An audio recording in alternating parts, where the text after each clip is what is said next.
Hey everybody, welcome to Screen Crush. I'm Ryan Airy. Avengers Endgame is a reward. It was made for fans like you and me, people who've spent years obsessing over every detail and clue hidden in these films. In a lot of ways, the movie is one big Easter egg. So, get ready. We've got a lot to go over. And of course, there are big spoilers ahead for Avengers Endgame and every other Marvel movie ever made. The first line of the movie, while Clint is training his daughter, is, "You see where you're going? Now let's worry about how you get there." This is a meta comment for the MCU. Marvel has been planning their interconnected universe before Iron Man was even released. So they had this massive plan. They saw where they were going, but they never let that stray their focus. They concentrated, for the most part, on making good movies first and tying them together second. So they were always worried about how they would get to the end and the kind of stories they would tell. Also in this scene, Clint calls his daughter Hawkeye, the first time this code name has been heard in these movies, except for a very brief throwaway line in the Avengers. Where's Agent Barton? The Hawk? Notice Hawkeye has an ankle monitor, just like Scott's in Ant-Man and the Wasp.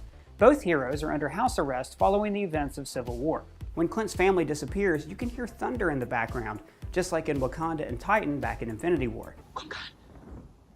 Then we hear the song Dear Mr. Fantasy by Traffic. The lyrics go, "Dear Mr. Fantasy, play us a tune, something to make us all happy. Do anything, take us out of this gloom." Now this is very appropriate given the way we all felt after the end of Infinity War. I don't feel so good. But it's also what these movies are trying to do for us, to help us forget our troubles and live in fantasy for 3 bladder-filled hours. The song is playing on the Benatar, meaning it was either from Peter Quill's Zoom or one of his awesome mixes. 300 songs? Tony is playing paper football with Nebula, and this is a great character moment for her. She was trained by Thanos to be ruthless and competitive. As a child, my father would have Gamora and me battle one another in training. Every time my sister prevailed, my father would replace a piece of me with machinery. And that even applies to games that we played in middle school. In Tony's message to Pepper, he says, "Don't post this on social media." This is a tongue-in-cheek reference to a very outdated reference in the first Iron Man film. I don't want to see this on your MySpace page. And Tony records his message for Pepper with his helmet, which is a callback to Iron Man 3. Tony has been stranded in space for 22 days, and this is the 22nd film of the Marvel Cinematic Universe. Tony is basically ready to die at the beginning of the movie, and he does go to sleep. And this is one of many ways the film will foreshadow his eventual death, like when Ant-Man gives him a heart attack later on. He calls Nebula a blue meanie, a reference to the villains from the Yellow Submarine. In that film, the Beatles, who were referenced in Infinity War, The Avengers broke up. Like a band? Like the Beatles? travel in a magical craft through different realms, including the Sea of Time. When Tony is working on the ship with Nebula, he's wearing a black tank top, just like when he created the Mark I Iron Man armor from the first film. And in his message, he tells Pepper, It's always you. this is a callback to when he made Pepper CEO of Stark Industries in Iron Man 2. It's you. It's always been you. After Captain Marvel rescues the ship and they return home, Nebula and Rocket share a tender moment. They wordlessly hold hands, similar to when Drax comforted Rocket after Groot's death in Guardians of the Galaxy. And speaking of Rocket, his new costume is from the Abnett Landing Guardians comics, which inspired James Gunn's version of the team. When the Avengers reunite and take stock of the dead, we see several people didn't survive the snap, including Eric Selvig. After Tony arrives home, he's even more pissed at Cap than he was at the end of Civil War. He quotes a few lines from Age of Ultron, I see a suit of armor around the world. then he quotes this exchange almost word for word. How are you guys planning on beating that? Together. We'll lose. And we'll do that together too. He tells everyone that he had a vision, which is another callback to Age of Ultron when he saw the Avengers dead as Thanos invaded Earth. He calls Rocket a Build-A-Bear and later will call him Ratchet of the Ratchet & Clank video game series. At the start of the movie, Tony is almost reverting back to how he was before he became Iron Man. He's cynical, he's arrogant, and he only wants to live his life for himself and his family and not the rest of the world. It's a piece. Thanos retires to the garden, and this fits nicely with the many religious symbols in Infinity War. In that film, Thanos becomes a god and rests on the 7th day, and the last line of the movie is even, Oh God. There are numerous references to gardens in the Bible and in other religions. They're often a place of eternal reward, rebirth, or paradise like the Garden of Eden. When the Avengers go to space, the honeycomb matrix that appears is also seen in the Guardians of the Galaxy films. On that trip, Cap wears his old suit from the Winter Soldier and looks at his Peggy Carter compass from the first Avenger. The Thanos scarecrow in the garden is straight from the comics, and this shot is a direct reference to the classic film Christopher Robin, and also Gladiator. Gladiator's main character, Maximus, is a lot like Thanos. They're both warriors who dream of retiring to a peaceful life on a farm.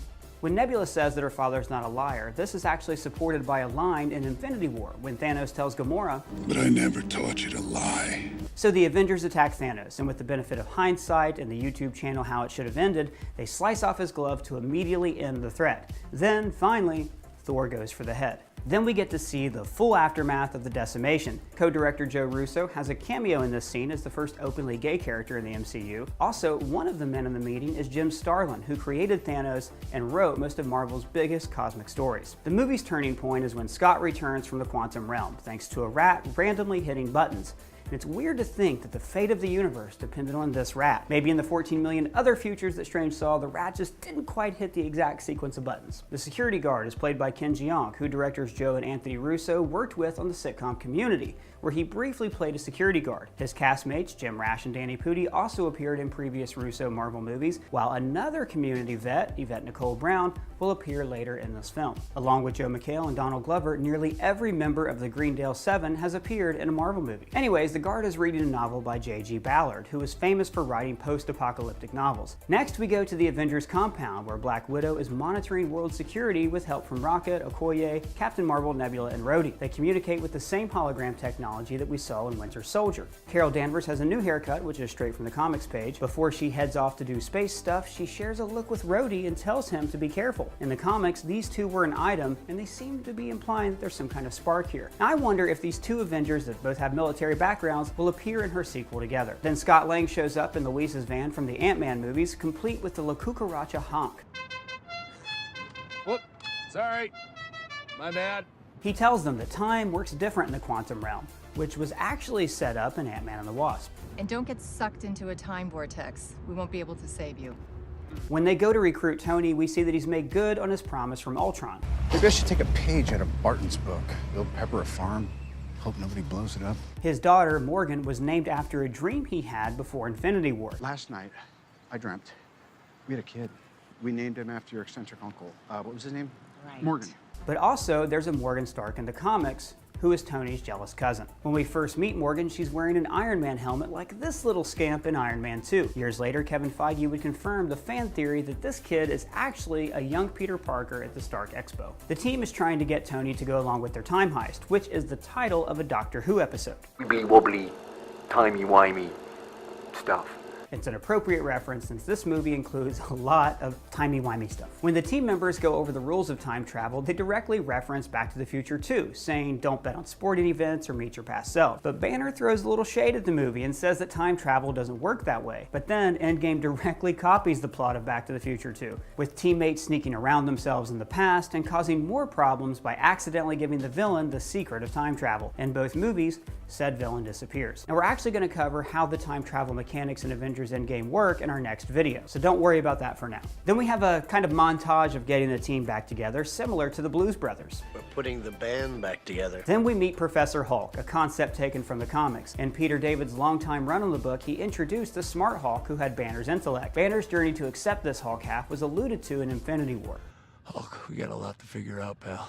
Bruce says that he once saw the Hulk as something to be cured, which was his goal in The Incredible Hulk. When Scott's age starts to go back and forth, it could be a callback to this scene in Ant-Man and the Wasp when he poses as a child to sneak out of Cassie's elementary school. Tony decides to invent time travel after he sees the photo of him presenting Peter with the Stark internship certificate. But that photo is directly behind a picture of John Slattery as Howard Stark, who will appear later in the movie. Morgan tells Tony that she loves him 3,000 times, which is a thinly veiled product placement for the Iron Man 3000 inversion table.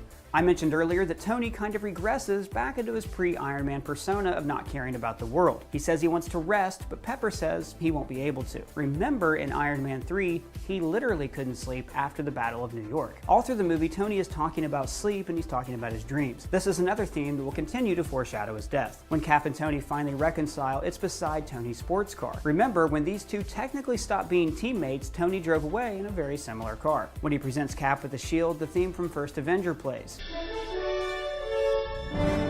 One of several musical callbacks in the film. Tony says he made this for you, referring to Howard Stark first making the shield for Steve Rogers. Then we travel to New Asgard, set to the King's supersonic rocket ship. This song is about a ship that's a refuge for people who aren't hip and where there's no suppression of minorities. The Asgardians escape on a supersonic rocket ship of their own at the end of Thor Ragnarok. Now they've created a new refuge on Earth. It will become a haven for all peoples and aliens of the universe. This also happened in the comics, when Asgardia came to Earth floating over a small town called Broxton in Oklahoma. Norway was an appropriate choice for the gods to settle because that's where the Norse legends originated, and also because Odin suggested it. This could be Asgard. Then we get one of the biggest surprises of the movie. Thor is rocking a Jim Hopper-style dad bod and looks like Rob Zombie.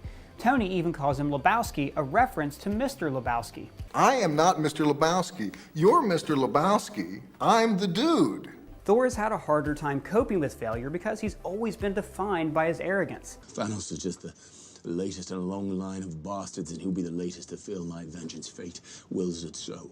But later in the film, his mom tells him that failure is more important than success. The greatest teacher failure is. Meek and Korg are also there playing Fortnite together. Not only is Korg played by Taika Waititi, he's even dressed like the Thor Ragnarok writer-director. Clint is going around the world killing criminals who deserve to die. His new costume is straight from the comics when he became the vigilante Ronin following the events of Civil War. Also, the Yakuza member that Hawkeye kills is a character lifted from the comics. Then Natasha saves Clint from this life just as years ago he saved her. Agent Barton was sent to kill me. He made a different call.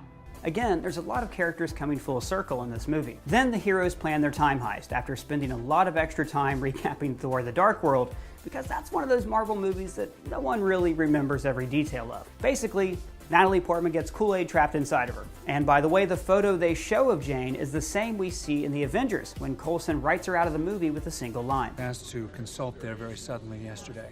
While they plan, the team eats Ben & Jerry's ice cream, a callback to Infinity War. And I swore off dairy, but then Ben & Jerry's named a flavor after me, so... Stark raving hazelnuts. Not Ben. Did any of you notice what the flavor was? If you did, let me know in the comments below. Before heading through time, the Avengers put their hands in a circle. This is similar to this cover of the new Avengers. These are all members of the Marvel Illuminati agreeing to use the Infinity Stones to reassemble the Infinity Gauntlet. Or it could also be a reference to the origin of the Fantastic Four when they banded together for the first time. During the Battle of New York, the Ancient One is fighting off aliens. This moment is a cool retcon for all the fans who wondered why the Wizards didn't help out during the Chitauri invasion. The answer is they did help, just secretly. In 2013 Asgard, we see Loki in his cell tossing a cup in the air, which of course was featured in the movie, and we see Natalie Portman taking a nap. Natalie Portman returning to the franchise is a pretty big surprise because she was unhappy with the studio after they parted ways with Wonder Woman director Patty Jenkins. So she was hastily written out of the movies. Sorry to hear that Jane dumped you.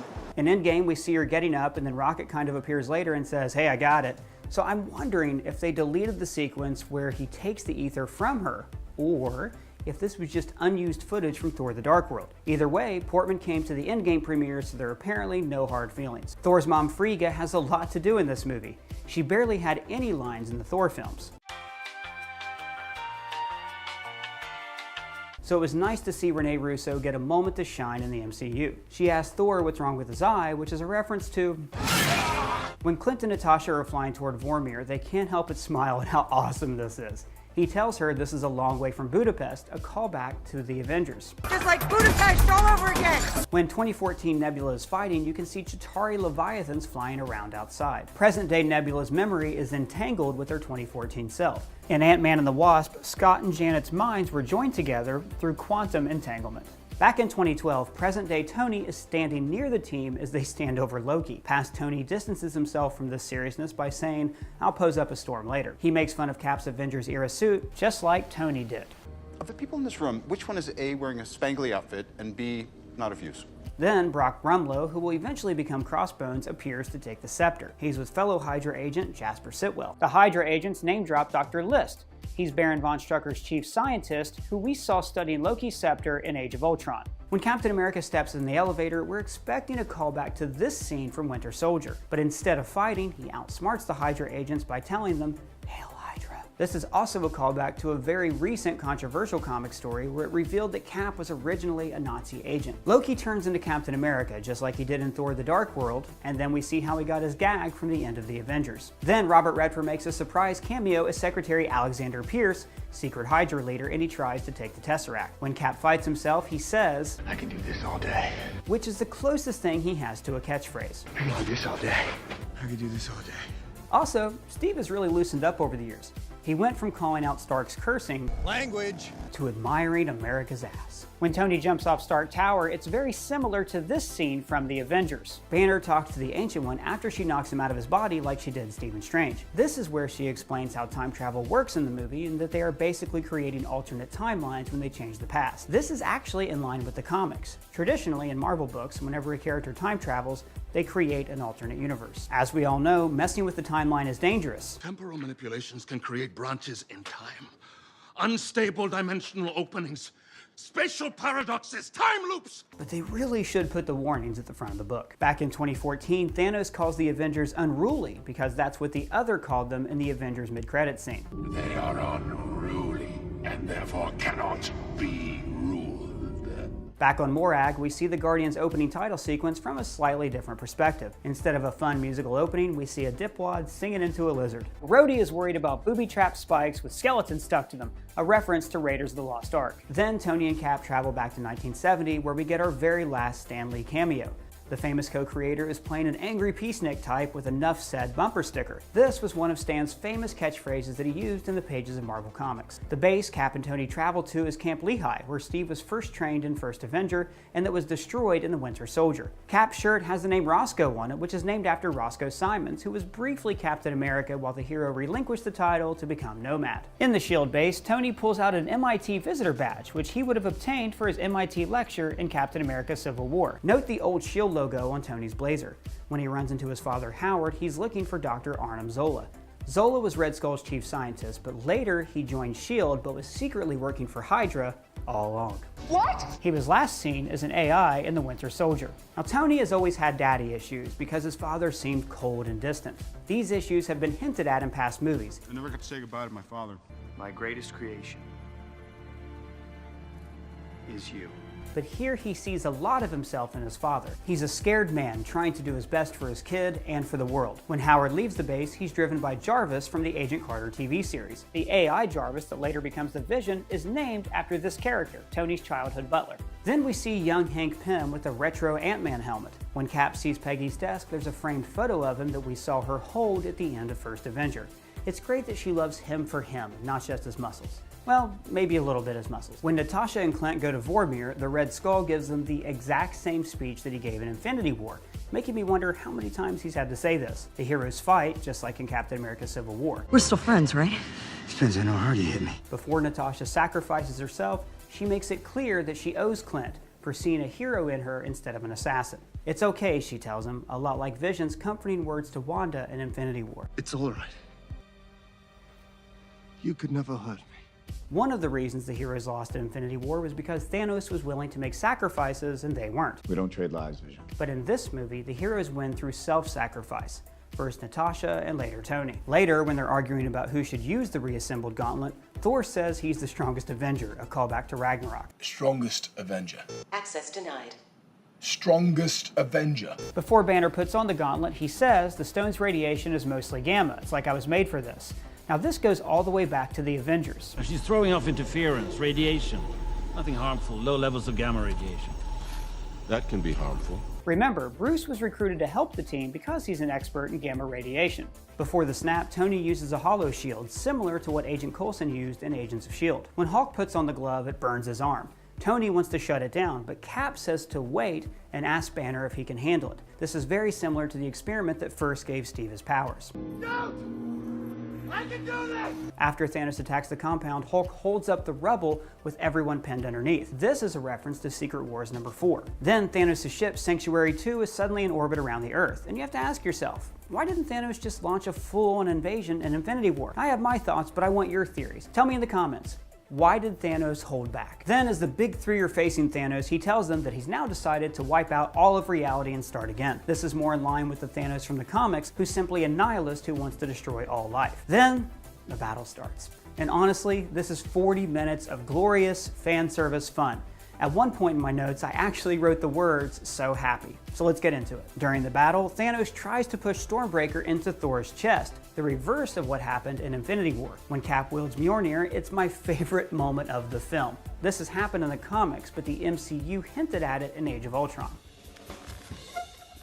Thanos breaking Cap's shield is taken from the Infinity Gauntlet comic book, and also from Tony's vision in Age of Ultron. When all seems lost, Cap is about to face down all of Thanos' forces, reminding me of Luke in The Last Jedi. But then we hear Sam Wilson say, "On your left," a double callback to the Winter Soldier. On your left. And then Doctor Strange sling rings everyone into the battle from all corners of the universe. And by the way, Stevie Strange can teleport armies across galaxies and presumably can shove the Hulk out of his body. He's officially the strongest Avenger. Well, maybe Captain Marvel. I don't know, who do you think is the strongest Avenger? Let me know in the comments. The battle kicks into gear when Steve finally gets to say the Avengers battle cry, Avengers Assemble, which was teased at the end of Age of Ultron. Avengers! The Wakandans show up, complete with Shuri, M'Baku, and Okoye. They repeat the war chant we heard in Infinity War. And then there are multiple Wakandan warships in the battle that we saw carrying weapons to other countries in Black Panther's climax. Then there's the Asgardians, there's Valkyrie on a Pegasus, the Guardians of the Galaxy, the Ravagers, and all the wizards Baron Mordo hasn't killed yet. Then there's the Wasp, and Pepper Potts shows up as their comic book alter ego rescue, and Giant Man punches the Leviathan. Basically, the last fight is like all of your toys and all of your friends' toys together for one big battle. There's so many great moments in this fight. There's Drax stabbing a monster in the back like he did the Obelisk in Guardians Volume 2. The Wasp tells Steve, "We're on it, Cap," after mocking Scott for calling him Cap in Ant-Man and the Wasp. Matter of national security, the Cap needed help. Cap? Captain America, Captain. Tony gives Peter a hug after giving him this fake hug in Spider-Man Homecoming. That's not a hug, I'm just grabbing the door for you. We're not there yet. And later, Spider-Man will activate his instant kill setting from that movie. Activating instant kill. At one point, Cap will call Peter Queens, a callback to this moment from Civil War. Where you from? Queens? Brooklyn. In this battle, everybody gets a hero moment, but no one's as bigger than Captain Marvel. She takes down Sanctuary 2 and turns the tide of the battle. When she appears, you can briefly hear the theme from her movie. Wanda gets to face off against Thanos before every female hero gets a yeah moment of their own. Then Thanos calls down the artillery on his own people like King Edward and Braveheart. Won't we hit our own troops? Yes. But we'll hit theirs as well. At the battle's climax, Tony tells Thanos, "I am Iron Man," a callback to the moment that kicked off his career. I am Iron Man. After Tony snaps his forces away, Thanos sits, just like he did at the end of Infinity War, before he also gets dusted. When Stark dies, Peter is standing over him, a reverse of his own death from Infinity War. And by sacrificing his life, Tony finally proves Steve wrong. You're not the guy to make the sacrifice play. To lay down on a wire and let the other guy crawl over you. Pepper tells Tony that he can rest now, a callback to the sleepless nights he had in Iron Man 3 after the Battle of New York. Then, at his funeral, Tony's recording says, "If you told me a few years ago we weren't alone in the universe, I wouldn't have believed the extent." This is another meta comment to Nick Fury's introducing us to the shared universe in the first Iron Man movie's post-credits scene. Mr. Stark, you become part of a bigger universe. You just don't know it yet. Back then, who would have thought that this little superhero movie about post-9/11 militarism could grow into such a weird, sprawling epic? Laying at the center of his wreath is Pepper's gift from Iron Man, the arc reactor that says, "Proof that Tony Stark has a heart." The funeral is attended by almost every Marvel hero and supporting cast member. Thunderbolt Ross from Incredible Hulk and Civil War is there, and so is Aunt May. Everyone at the funeral is pretty easy to place, except maybe for Harley Keener, Ty Simpkins' character from Iron Man 3. Cold. I can tell. You know how I can tell? Because we're connected. Nick Fury is standing over the proceedings because he's kind of the godfather that first brought all these characters together. Wanda tells Clint that Natasha knows that they won, and she says they both know. She's referring to Gamora, who was also sacrificed to obtain the Soul Stone. This confirms that both Nat and Gamora are in Soul World, a pocket dimension inside the Soul Gem. We see Gamora there at the end of Infinity War. Now Wanda knows this because of her connection to the Infinity Stones. Happy Hogan, played by Iron Man director Jon Favreau, gets a nice moment with Morgan. He tells her that her dad liked cheeseburgers, which we know is true from Iron Man. Thor goes off to join Guardians of the Galaxy, which is hopefully part of James Gunn's Volume 3 script. You're imitating the God-Man. It's weird. No, I'm not. I can't wait to see Chris Hemsworth cut loose in a full-blown comedy with these guys. The name he drops, as Guardians of the Galaxy, is an actual Marvel comic. And finally, Steve going on his final trip through time to return the Infinity Stones and Mjolnir. Steve tells Bucky, "Don't do anything stupid until I get back." That line and Bucky's response are from this scene in First Avenger. Don't do anything stupid until I get back. How can I? I'm taking all the stupid with you. And when Steve transports the stones to the past, he carries them in a briefcase. just like the Tesseract was originally carried in a briefcase when we first saw it in the Thor post-credits scene. Then, old Steve Rogers appears, just as he did in the Marvel Comics. When he gives Sam the shield, we also hear the theme from First Avenger briefly play. Sam was once Captain America in the comics, but in this scene, Bucky nods to him. This is a way to acknowledge that Bucky was the replacement Cap in the comics before Sam. Steve gets his dance and a happy ever after with Peggy. But there are lots of other questions. Where did the shield come from? Did Steve just chill out while world events happened? And what will happen in Marvel Phase 4? We're going to answer all of these questions in the next few days, so be sure to subscribe. And let me know your favorite Endgame moment in the comments below. For Screen Crush, I'm Ryan Airy.